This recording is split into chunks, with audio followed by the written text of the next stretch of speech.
Dios nos bendiga, estamos muy contentos. Me alegra mucho ver a Irma y a su familia con nosotros en este día.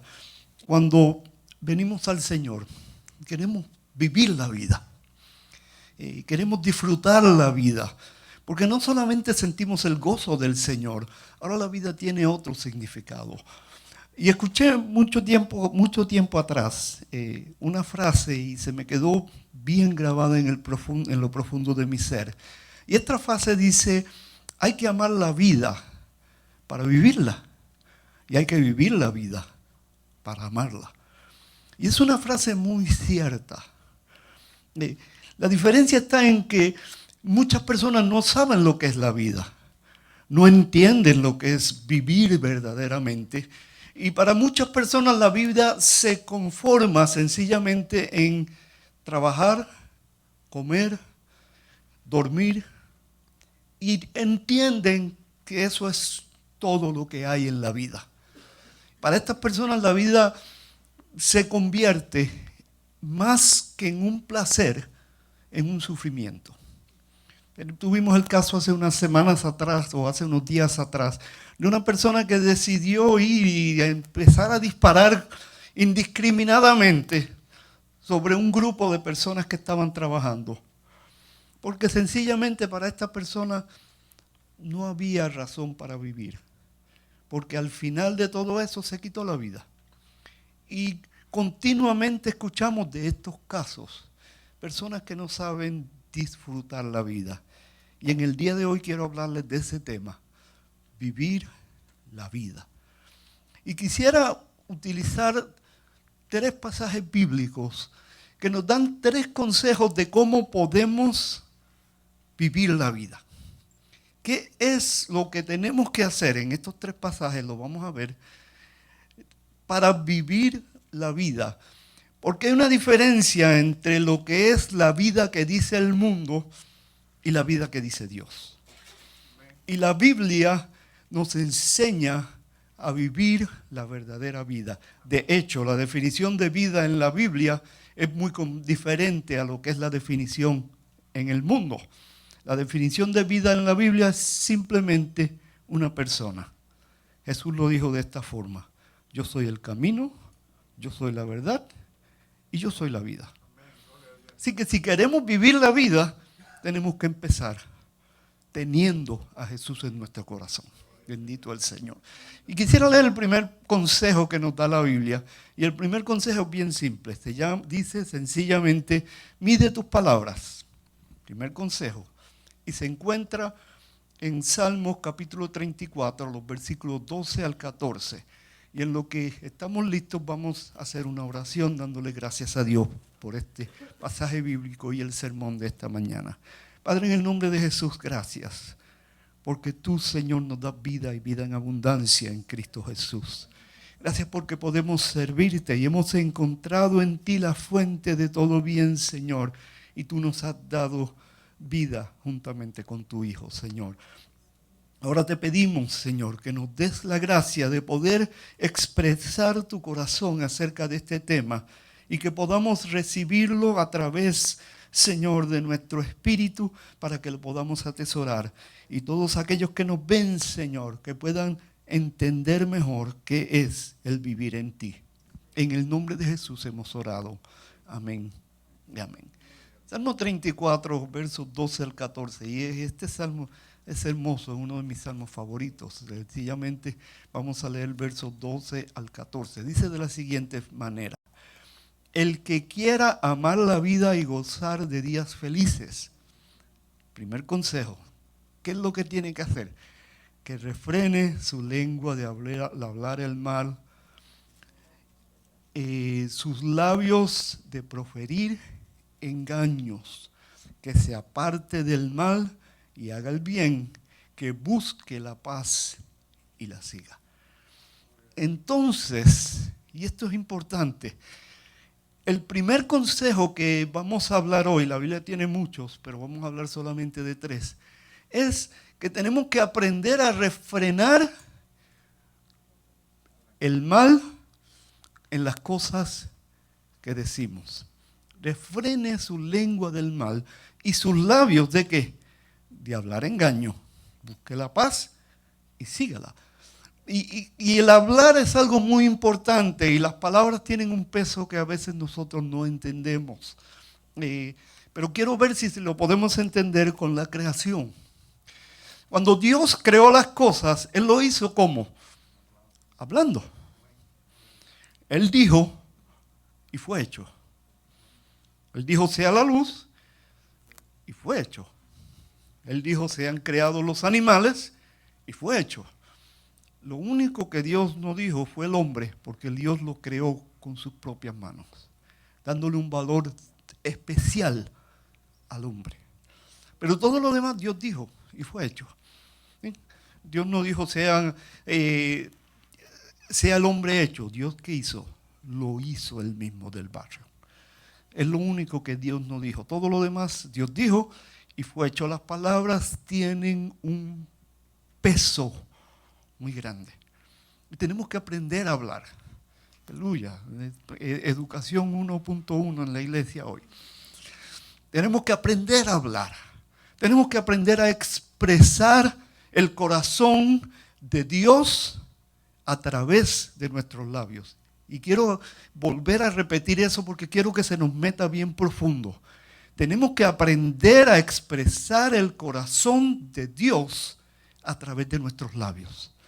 No es repetir la Biblia, es expresar el corazón de Dios. Yo me acuerdo cuando yo me convertí, todo el mundo aprendía textos. Y la gente se aprendía el Salmo 23.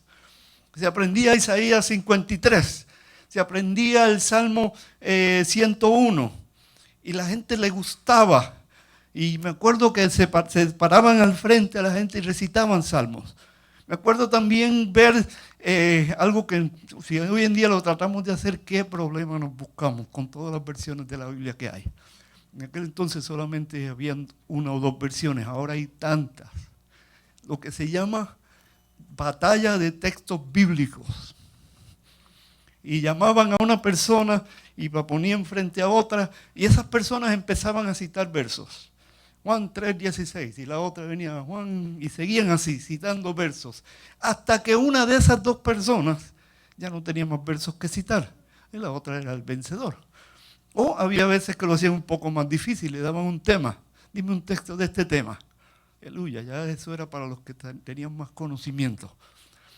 Y me acuerdo de todo ese tiempo. Hoy en día no podemos hacer eso con tantas versiones de la Biblia. Una, dos. Si preparamos a alguien de los hermanos aquí a hablar un texto y no tiene su teléfono celular a mano que puede buscar, no va a saber ninguno. Bendito sea el nombre del Señor. Porque estamos tan acostumbrados a la tecnología que tenemos que tenerlos ahí en la mano. ¿Ven? Pero en aquel entonces eso se hacía. Pero yo no estoy hablando de tener ese conocimiento de lo que dice la Biblia.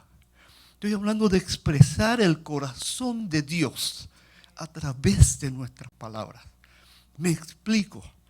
Yo he visto personas que conocen mucha Biblia, pero sus palabras no expresan el corazón de Dios.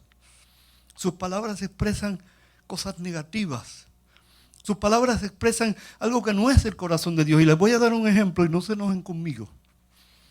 ¿Cuántas veces escuchamos predicadores que dicen la iglesia de hoy en día está así, está asado, está de otra forma?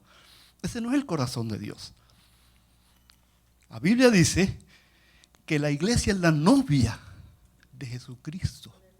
La Biblia dice que Él se está preparando una iglesia para sí mismo, santa, pura, sin arruga, que sea su esposa algún día. Por lo tanto, en el momento en que yo digo, y yo puedo conocer la Biblia del mundo, en el momento que yo empiezo a criticar la iglesia, ¿qué estoy diciendo? Estoy diciendo algo que no es el corazón de Dios. El corazón de Dios es, yo estoy preparando una iglesia, yo estoy levantando una iglesia, yo estoy moldeando una iglesia. Y yo entiendo que hay denominaciones que han cambiado la doctrina. Yo entiendo, pero esa no es la iglesia. Eso es una denominación. Y yo entiendo que hay líderes que están predicando lo incorrecto, pero esa no es la iglesia. Eso es un líder. La iglesia de Jesucristo es santa, es pura es la novia del Cordero y un día va a morar en la presencia de Dios. Punto. Ese es el corazón de Dios. Por eso es que yo les digo que el conocer la Biblia no indica que yo pueda expresar el corazón de Dios. Mis hermanos que están aquí, Dios los ama. Yo no puedo hablar de mis hermanos en términos despectivos. Yo no puedo hablar de mis hermanos en términos negativos, porque son hijos de Dios. Yo tengo que ver a mis hermanos como Dios los ve y hablar de ellos como Dios habla de ellos. Simple. Por eso es que la iglesia tiene que aprender ¿a qué? A hablar de acuerdo al corazón de Dios. Pero esto no se queda sencillamente en esto. ¿Ustedes saben cuántas veces nosotros hemos puesto a nuestros hermanos aún en la oración? Y escuche esto que voy a decir, es increíble, es increíble. Esto que yo voy a decir es increíble. Pero es parte de lo que hacemos. A veces se nos dice ora por este hermano. Y en nuestra oración por el hermano, en vez de levantar su ánimo, ¿qué hace? Lo destruye. Señor, mire este hermano que está pasando por tanto problema, que está pasando por esta dificultad, que está en el piso, Señor, que casi no pueda llegar a la iglesia. Y el pobre hermano allá, ¡ay! Y cuando terminamos la oración, a lo último decimos, Señor, bendícelo. Me perdonan que sea franco, pero es la realidad. ¿Qué hicimos con ese hermano? En nuestra oración lo pusimos por el piso. Todas esas cosas pueden ser ciertas, pero hay algo muy importante en la oración. Lo que escuchamos en la oración tiene un efecto en el corazón. Tiene un efecto en el corazón. ¿Por qué usted cree que el Señor le dice a Josué, habla la palabra, dile a donde quiera que vayas, recítasela a tus hijos, medita en ella, habla de ella? Porque la palabra tiene un efecto positivo en el corazón del hombre. Pero cuando usamos palabras que disminuyen el valor de los hijos de Dios, tiene un efecto en nuestro corazón. Me voy a dar otro ejemplo. Con nuestros hijos, ¿cuántas veces le hemos hecho tanto daño a nuestros hijos? Diciéndole palabras, oh, tú nunca vas a llegar a nada en la vida, tú no sirves para nada. Y eso lo hemos escuchado tantas veces, pero lo seguimos haciendo. En vez de decirle, tú eres un hijo de Dios. Es cierto que saliste mal en la escuela, es cierto que tienes problemas, pero vamos a orar y Dios te va a ayudar. Es cierto que necesitas quizás cambiar unas cosas, pero Dios te va a ayudar. Pero, ¿qué hacemos? Tanto que yo te he enseñado en la vida y mira cómo me tratas. Tanto que yo he hecho por ti, mira de la manera, tú no puedes ni recoger un traste en la cocina. Aleluya. Donde te tomas el café, ahí dejas la taza. Eso yo lo escucho todos los días de mi esposa. Aleluya. Amén. Gracias a Dios que no es mi mamá. Ella no me afecta. Pero nos mantenemos que diciendo las cosas negativas, poniendo por el piso. Y vemos, y los otros días escuchaba a alguien decir algo bien interesante. Decía, lo leí, lo estaba leyendo. Decía, ya yo ni sé ni lo que escucho ni lo que leo, pero gloria a Dios. Lo estaba leyendo. Decía, si nosotros miráramos más nuestras faltas y menos las de los demás, qué diferente sería. Pero escribió algo más que me llamó más la atención. Decía, cuando miramos mucho la falta de los demás, es para esconder nuestras propias faltas. Y eso es una realidad. Es más fácil ver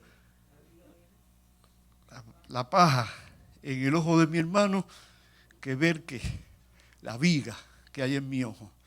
Mi pastora siempre decía lo siguiente: Dios nos puso los ojos para mirar para afuera.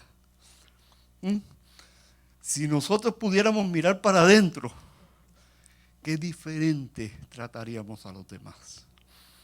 Y es una realidad.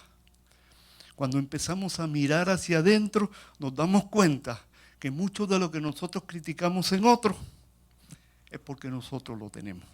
Aleluya. ¿Qué problema me busqué con eso? Aleluya. Pero hay unas palabras que aún son más difíciles. Tenemos que aprender a hablar. Y es las palabras con nosotros mismos. Y voy a utilizar este ejemplo, no se sienta mal. Yo sé que casi todos nosotros hemos dicho esta expresión. En algún momento yo lo dije también. Yo no sirvo para hacer eso. Yo no soy predicador. Yo no puedo hacer esto. Palabras que nosotros expresamos acerca de nosotros mismos. Entonces, la Biblia dice, tú puedes. Dios dice, tú puedes. El pastor me dice, tú puedes. Los hermanos me dicen, tú puedes. Pero yo sigo insistiendo, yo no puedo. Y la ley de probabilidades de que ellos tengan más razón que yo es bien grande, créanme. Pero hasta el momento en que yo no empiece a hablar acerca de mí mismo de la manera que la Biblia dice acerca de mí, no voy a poder disfrutar la vida, no voy a poder vivir la vida, no voy a poder amar la vida. ¿Por qué? Porque me estoy hablando yo mismo y me estoy diciendo yo mismo, tú no puedes. No lo está diciendo nadie de mí, lo estoy diciendo yo. Pero en el momento en que yo empiezo a decir, Señor, todo lo puedo en Cristo que me fortalece, de pronto mi vida cambia. ¿Usted sabe por qué? Porque ese es el corazón de Dios. ¿Ven lo importante de conocer el corazón de Dios y no conocer Biblia? Y créanme, los que han estudiado conmigo me entienden. Yo sé que la hermana Irma entiende lo que estoy diciendo. Que puede estudiar, conocer la Biblia y no conocer el corazón de Dios. Porque para conocer el corazón de Dios, tiene que tomar la palabra de Dios y no dejarla aquí. Tiene que bajar a su espíritu. Tiene que bajar a su alma, tiene que hacerse parte de su vida, tiene que ser el diario vivir suyo. Y me estoy adelantando a lo que voy a decir porque ese es el último consejo. Vamos al segundo consejo, para vivir días felices. Lo encontramos, el segundo consejo, en Efesios capítulo 6, versos 2 y 3. Y tengo una razón para ponerlo ahí, más adelante la vamos a ver. Dice, honra a tu padre y a tu madre, que es el primer mandamiento con promesa, para que te vaya bien y disfrutes de una larga vida en la tierra. Entonces, el honrar a mis padres se convierte en fuente de gozo para vivir una vida fructífera. ¿Dónde? Aquí en la tierra.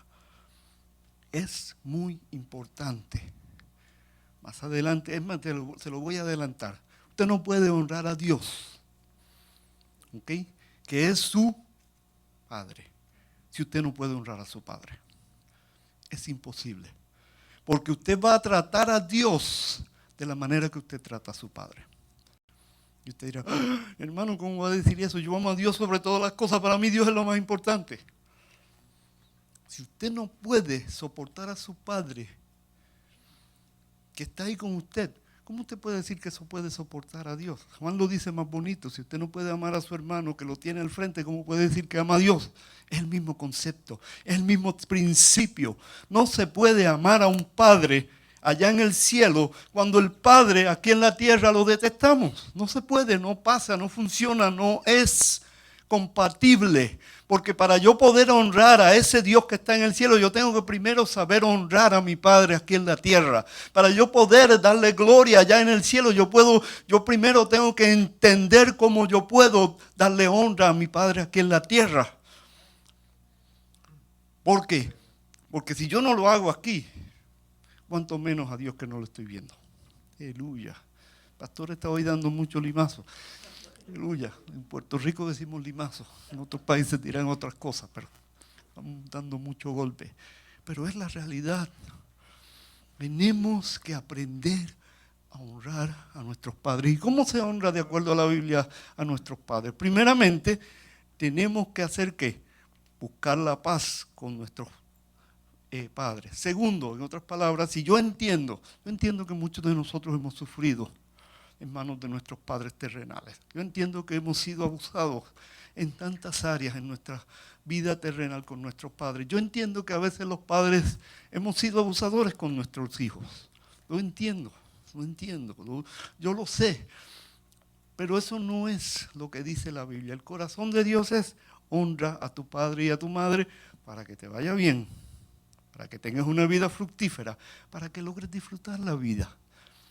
Porque el que vive en la amargura de que no está en buena relación con sus padres, créanme, nunca se va a sentir cómodo en la iglesia. Va a haber siempre algo que le va a decir, te falta algo. Así que hay que buscar hacer la paz con nuestros padres. En segundo lugar, hay que tener cuidado de ellos. Hay que cuidarlos. Esos viejitos ya están, así están diciendo mis hijos, esos viejitos ya están de tratarlos bien, de cuidarlos bien, de estar pendiente de ellos, de que no están de que ellos estén cuidándonos a nosotros, están de que nosotros estemos velando por ellos. Hay que cuidarlos. Jesús dijo algo tremendo. Le dijo a los judíos, cuando estaban hablando del diezmo, ustedes violan la ley diciendo que es corbán, aquello que yo pueda utilizar para darle para darlo a mi padre o a mi madre, porque ya lo he decidido que va a ir para el templo. Y Jesús dijo, es necesario hacer lo uno sin dejar de hacer lo otro. Y Jesús dijo, y ustedes han cambiado la ley con eso. ¿Sabían lo que decía la ley? Sí.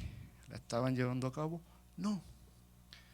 Porque es necesario que velemos por aquellos padres que Dios nos ha dado aquí en la tierra, que aunque, y escuchen esto que voy a decir, que aunque hayan sido lo peor del mundo, son la razón por la que estamos hoy aquí en día. ¿Ven?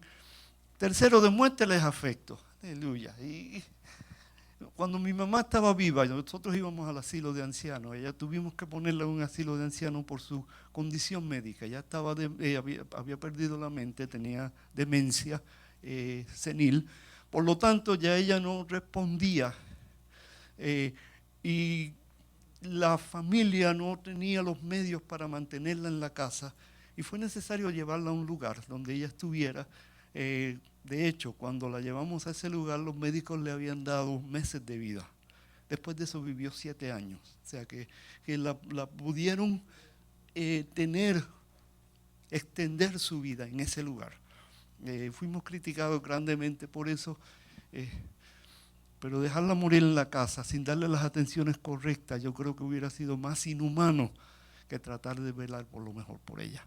Bueno, cuando yo iba a visitarla, me acuerdo siempre, había unos ancianos en ese lugar y todo lo que ellos querían era que le diéramos atención. Ancianos que quizás los hijos no llegaban y se nos acercaban y nos hablaban y es como si fuéramos sus hijos. Llega un tiempo en la vida, aleluya, mis hijos me están escuchando yo creo. Llega un tiempo en la vida del hombre y la mujer que lo que busca es que alguien le dé un poco de amor, de atención. Y los hijos tenemos que aprender a darles amor a nuestros padres, a darles el abrazo, a darles el beso. Miren, le voy a ser sincero, mi papá nunca y mi mamá nunca nos enseñaron a llamarlos ni siquiera papi y mami. Yo los llamaba por su nombre. Porque eso fue lo que ellos me enseñaron, no fue mi culpa, así crecimos todos en la familia. Lo llamamos por su nombre. Pero cuando yo vine al Señor, tuve que empezar a cambiar y a romper con los moldes que me habían enseñado. Y tuve que aprender a darle abrazos y besos a mis padres, sin haber sido enseñados a eso. Todo era de lejos. Tuve que aprender. Y cuánto disfruté estar con ellos cuando yo podía darle besos y abrazos. y ellos también lo disfrutaron. Ustedes ven, la Biblia no se equivoca. Honra a tu padre y a tu madre. Es un mandamiento con promesa. De pronto yo empiezo a sentir el gozo. Yo pienso a sentir la alegría de servir a Cristo. De pronto ahora sé lo que es vivir. No es la canción que cantan en el mundo. Vivir es hacer esto, hacer lo otro. No, es vivir la vida real. Tercer consejo, y en este quizás me detenga un poco más. Antes de pasar al tercer consejo. Ese verso dice para que tus días sean alargados. Sin embargo, escuchen esto, que es interesante. Hubo un caso en la Biblia que un hombre, por vivir rectamente, Dios se lo llevó. Se acortaron sus días. Fue Enoc. Enoc vivió solamente 365 años. En una época en que todo el mundo vivía 600, 700, inclusive Matusalén hasta 985 años. Enoc era un baby cuando se murió. Cuando se murió no. La Biblia dice que Dios se lo llevó. Pero la Biblia dice que Enoc vivió una vida tan agradable a Dios que Dios dijo, yo no quiero que este hombre esté aquí, yo lo necesito conmigo porque es un hombre tan justo y tan serio y tan bueno que me lo voy a llevar. Yo no vaya a pensar ahora, pues yo no voy a hacer eso porque yo no quiero morirme. Créanme que allá arriba va a estar mejor que aquí. Pero Enoc, 365 años y estaba empezando a vivir. Si usted mira, la gente allá en aquel entonces se casaba de 40, 50, 60, 70 años. Como quiera tenía hijos e hijas por montones. Ok, ahora vamos al tercer. Ok, el número 3, deleítate en la palabra de Dios. Vamos a leer el verso. Se encuentra en Salmos capítulo 1, versos 1 al 3, un salmo que todos conocemos. Dichoso el hombre que no sigue el consejo de los malvados, ni se detiene en la senda de los pecadores, ni cultiva la amistad de los blasfemos. Y aquí está el secreto. Sino que en la ley del Señor se deleita. Y día y noche medita en ella. Y escuchen la expresión día y noche. Y después dice cómo es como el árbol plantado a la orilla de un río que cuando llega su tiempo da fruto. Quiero aclarar ese verso. Cuando llega su tiempo. Un árbol da el fruto en su tiempo. Ya más adelante les hablamos de eso. Y sus hojas jamás se marchitan.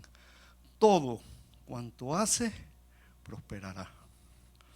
Y miremos bien esos versículos, porque esos versículos son la clave para que el punto 1 y el punto 2 de que hablamos hoy se realicen. En la ley de Jehová está su delicia. Y cuando hablamos de que se deleita en la ley de Dios, para nosotros implica que disfrutamos la Biblia. Que disfrutamos lo que dice la Biblia, que la leemos no por leerla, no porque yo quiero leer la Biblia en un año. Los que les gusta leer la Biblia en un año, perfecto, no hay problema. Yo creo que durante el año yo leo 1, 2, 3 veces, la leo continuamente. El problema no es ese, el problema es en la ley de Jehová está mi deleite, sino que las disfrutan, sino que la saborean. Sino que cuando leen la Biblia, la leen como algo que tiene valor, que tiene sentido, que tiene significado. Ay, ya tengo que acostarme, no he leído la Biblia hoy, déjame leer un versículo porque ya estoy acostumbrado a leerlo. Y déjame leer el Salmo 23, que es el más fácil. Jehová es mi pastor. Ni lo leen, porque ya se lo saben de memoria. Jehová es mi pastor, nada me faltará. Gracias, Señor, leí tu palabra hoy. Me voy a dormir. No estoy hablando de eso.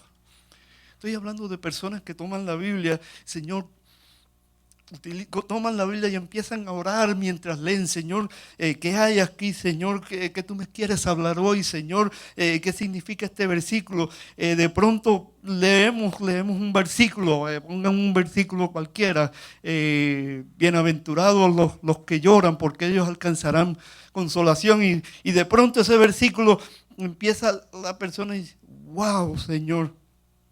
Qué tremendo. Y lo que resalta no es el bienaventurado los que lloran. Lo que resalta es recibirán consolación. Oh Señor, entonces hay promesas. Entonces hay bendición para aquellos que sufren. Entonces aquellos que lloran van a ser consolados. Entonces, y de pronto la Biblia empieza no a quedarse aquí, a bajar aquí. Y de pronto ahora la Biblia toma un significado diferente, porque ahora no es la palabra de Dios, ahora es la palabra de Dios para mí. Pero no se queda ahí. Dice, y en su ley medita ¿cómo? De día y de noche. No es que terminó ahí. Es que mañana por la mañana me levanto y de pronto, Señor, el verso que leí anoche, wow, qué tremendo, todavía me llama la atención eso que leí anoche, Señor. Y llega la noche y todavía en la noche, Señor, hoy voy a leer más de tu palabra, si es que la leo en la noche. Voy a leer más de tu palabra, pero todavía no puedo pasar por alto lo que leí anoche. Qué hermoso, qué bello, qué grande tú eres. Esas personas, la Biblia dice, que disfrutan la vida cristiana. La disfrutan. ¿Por qué? Porque esas personas de pronto ven en la vida cristiana lo que es la verdadera vida. Entienden lo que es vivir la vida cristiana. Entienden lo que es ser hijo de Dios. Entienden lo que Dios quiere decir cuando Dios habla. Porque conocen el corazón de Dios. Aleluya. La Biblia no fue escrita o no fue dada a los hombres para que sea un amuleto, ni para que sea una colección de bendiciones que nosotros queremos tener. Lamentablemente, con respeto lo digo, se han escrito hasta libros de cómo alcanzar las bendiciones de Dios, de cómo hacer que Dios opere a nuestro favor, de cómo hacer que Dios nos dé más dinero, de cómo hacer que Dios nos dé las cosas que creemos, que queremos. Se ha tomado el capítulo 11 del libro de los Hebreos para decir, sencillamente usted tiene que tener fe, creerlo todo, lo dice y Dios lo va a hacer, punto. Y no se ha sacado de contexto, porque básicamente el capítulo 11 lo que habla no es de alcanzar o adquirir cosas, lo que habla es de la fe para perseverar en el Señor. Y si usted no lo cree, léalo completo y va a ver que va a hablar de hombres y mujeres que sufrieron, que dieron su vida, que recibieron los muertos por fe. No habla de ninguno de ellos que se haya enriquecido o haya alcanzado cosas materiales porque tuvieron más fe. Léalo y me contesta esa pregunta. Pero hemos tomado la Biblia fuera de contexto y tomamos todas esas promesas que tiene la Biblia y queremos que Dios haga esto por mí, haga esto por mí, haga esto por mí. Y no entendemos el corazón de Dios. Déjeme explicarle lo que quiero decir. Cuando usted disfruta la Biblia, lo primero que usted hace es que sigue sus mandatos. O sea, yo puedo mirar todas esas bendiciones, pero si no estoy dispuesto a hacer lo que la Biblia dice que haga, ¿de qué me sirve saberla? Pero cuando yo conozco el corazón de Dios, yo sé lo que Dios quiere que yo haga. Yo sé que Dios quiere que yo le hable al perdido. Yo sé que Dios quiere que yo camine en santidad. Yo sé que Dios quiere que Dios camine en obediencia. Yo sé que Dios quiere que yo viva para Él y no para el mundo. Yo sé que Dios quiere que yo le honre a Él. Yo sé que Dios quiere que todo lo que yo haga sea para darle gloria a Él. Yo sé que Dios todo lo que quiere es que yo viva una vida de justicia y de santidad. De pronto, ya hay muchas cosas que yo sé que tengo que hacer. Y de pronto la lista es tan grande, aleluya, de cosas que yo debo hacer, que se me olvida la otra lista de bendiciones. ¿Usted sabe por qué? Porque las bendiciones vienen automáticamente. Porque ya no tengo que pedirlas. De hecho, Jesús dijo que antes de que ustedes abran la boca para pedir, yo lo sé. Y quiero tocar así por encima, no me va a dar tiempo, pero tocar así por encima el Padre Nuestro para que entiendan lo que quiero decir. Cuando usted lee el Padre Nuestro, miren cómo empieza. Padre Nuestro que estás en el cielo, santificado sea tu nombre, venga a nosotros tu reino, hágase tu voluntad, así en la tierra como en el cielo. La primera parte del Padre Nuestro va dirigida ¿a quién? Al Padre. Punto. Darle honra. Pan nuestro de cada día, danoslo hoy. En otras palabras, Señor, dame la provisión para ¿cuándo? Para hoy, no para mañana. Perdona nuestras deudas como nosotros, o perdona nuestras ofensas como nosotros perdonamos a los que nos ofenden. Miren donde Jesús nos lleva en el Padre Nuestro. Perdónanos como nosotros perdonamos a otros. Ahí tengo un problema. Porque si yo no estoy dispuesto a perdonar la ofensa de otros, me busqué un tremendo problema con mi Padre que está en los cielos. Pero entonces viene una oración que nadie hace. Bueno, ya poco a poco nosotros la estamos haciéndonos.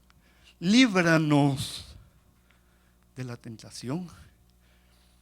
Y de pronto esa es una oración que no es común. Usted no se levanta por la mañana y le dice a Dios, Señor, líbrame de la tentación el día de hoy. ¿Por qué? Porque nosotros damos por sentado que nosotros, como estamos en Cristo, no vamos a caer. Sin embargo, cuando usted busca en el libro de Génesis el momento en que Caín y Abel, o Caín va a matar a Abel, Dios mira a Caín y le dice, Caín, te veo con el rostro cabizbajo.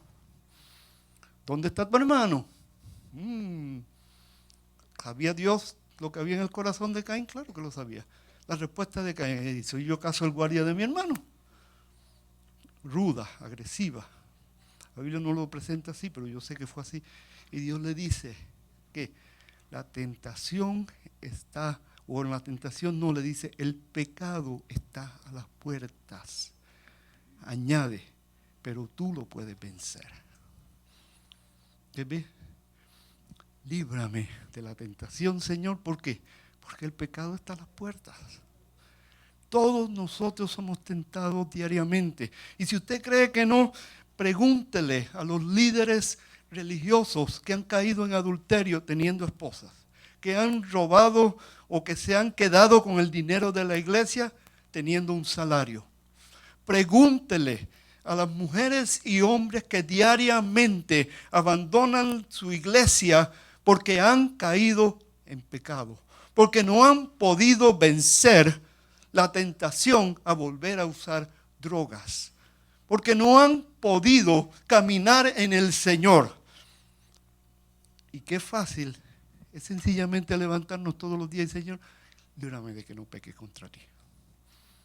Simple. Una oración que no toma más de 5 segundos, pero que no hacemos. Y si usted piensa que no la necesita hacer, pues no la haga, no hay problema.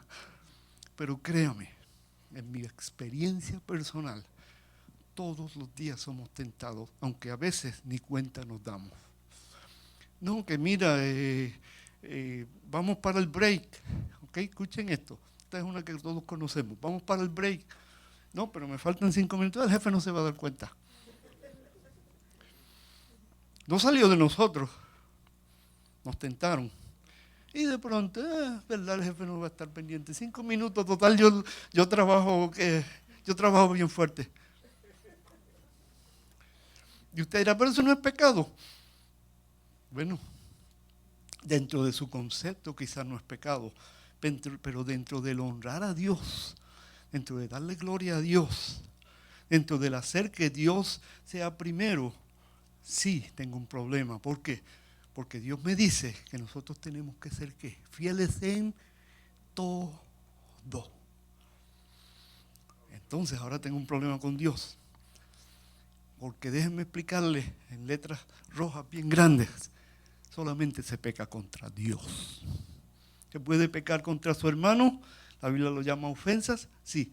Pero el pecado que lo lleva a usted a la muerte es contra Dios, contra el Padre. Por lo tanto, usted no quiere pecar contra el Padre. Usted piensa que no es tentado, ¿no? Parece al lado de otro carro y sobre todo nosotros los hispanos que nos gusta tener carros bien buenos y que el carro del lado hace ¡bum, bum! Y con ese Volkswagen cree que me va a pasar por el lado. Y de pronto usted va a 60 millas en zona de 35 y el carrito de Volkswagen por allá bien lejos, cuando ve la luz rojita detrás de usted, el policía detrás de usted. Somos tentados, aunque no nos demos cuenta. Así que pídale a Dios que lo libre todos los días de la tentación. En segundo lugar, tenemos que expresar el corazón de Dios a otros. Eso es parte de la misión de la iglesia. Usted podrá decir, es que la gente no me escucha. Pero Dios no lo llamó a usted a que la gente lo escuche. Lo llamó a usted y a mí a expresarle al mundo que Cristo es la respuesta y que Él regresa pronto. Así que tenemos que hacerlo. Tercero, usted tiene que aplicar la Biblia a todas las situaciones de su vida. No es a las situaciones difíciles, es a todo lo que sucede. Pero ¿cómo usted puede aplicar el consejo de Dios a su vida si usted lo desconoce? ¿De qué manera? ¿Cómo yo puedo de pronto enfrentar una situación y hacerme la pregunta, ¿qué debo hacer? Y yo no conozco la Biblia. Usted sabe lo que usted va a hacer. Inmediatamente va a tomar el teléfono, y no estoy diciendo que no lo haga, está bien hecho, y va a llamar a uno de los líderes de su iglesia, posiblemente en muchos casos el pastor. Pastor, tengo este problema. Y el pastor muy caballerosamente y con mucho amor le va a ayudar. ¿Sí? Pero va a haber momentos en que el pastor no va a estar ahí, que no va a tener el teléfono, y que de pronto está usted solo. ¿Y ahora qué va a hacer? Como diría el Chapulín Colorado, ¿y ahora quién podrá defenderme? No puede hacer nada. ¿Por qué? Porque sencillamente usted desconoce el corazón de Dios. Pero cuando yo me deleito en la palabra, cuando la Biblia se convierte en mi razón en mi alimento, yo estoy listo para enfrentar cualquier situación. Déjeme explicar esto que estoy diciendo. En cierta ocasión Jesús fue al Calvario y nos salvó. Usted dice, qué tremendo. Causó sufrimiento, le causó dolor, le causó angustia. Tuvo que en un momento determinado orar al Padre y decir, Señor, si es posible, pasa de mí esta copa, pero no sea mi voluntad, sino la tuya. Sin embargo, el escritor a los Hebreos dice lo siguiente, que Jesús, por el gozo puesto delante de él, fue a la cruz. Y entonces la pregunta es, ¿cuál es ese gozo que había en Jesús?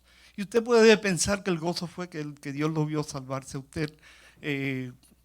Bíblicamente el gozo es que él pudo cumplir la voluntad del Padre, porque la frase que él utiliza es, no se haga mi voluntad, sino la tuya. Y cumpliendo la voluntad del Padre, agradado al Padre, y agradando al Padre, entonces iba a alcanzar todas las otras cosas, son la consecuencia de él poder hacer la voluntad del Padre. ¿Ven? Por eso es que él dijo, Señor, no sea mi voluntad, sino la tuya. Por lo tanto, ¿okay?, el gozo que había delante de él, esa es la diferencia entre el vivir una vida en Cristo y vivirla fuera de Cristo. No siempre hay gozo, pero hay gozo delante de nosotros. Me explico, eso suena medio raro, déjame ver cómo lo aclaramos. No siempre las circunstancias me pueden producir gozo, pero yo no estoy mirando las circunstancias, yo estoy mirando al otro lado. La mujer que está embarazada sabe que va a pasar por dolores de parto. Y si ha tenido un niño primeramente, sabe lo que son los dolores de parto. ¿Qué la mueve a poder ir nuevamente a la sala de parto, el gozo puesto delante de ella. El creyente que está pasando por una situación difícil, la situación sigue siendo difícil, pero ¿qué es lo que lo sostiene? El gozo de saber que en la otra orilla nos está esperando nuestro Señor. Bendito sea su precioso y grandioso nombre. Y nos gozamos en Él. Y eso es lo que nos da a nosotros la oportunidad de poder vivir vida abundante. Cuando Jesús dijo, yo he venido para que tengan vida y la tengan en abundancia, Jesús no estaba hablando sencillamente de que íbamos a tener todas las cosas, nos iban a hacer color de rosa. Jesús estaba hablando de que en medio de todas esas cosas, nosotros íbamos a tener la gracia, la sabiduría de tener a nuestro Dios de nuestra parte. Pablo de pronto está en Corinto predicando.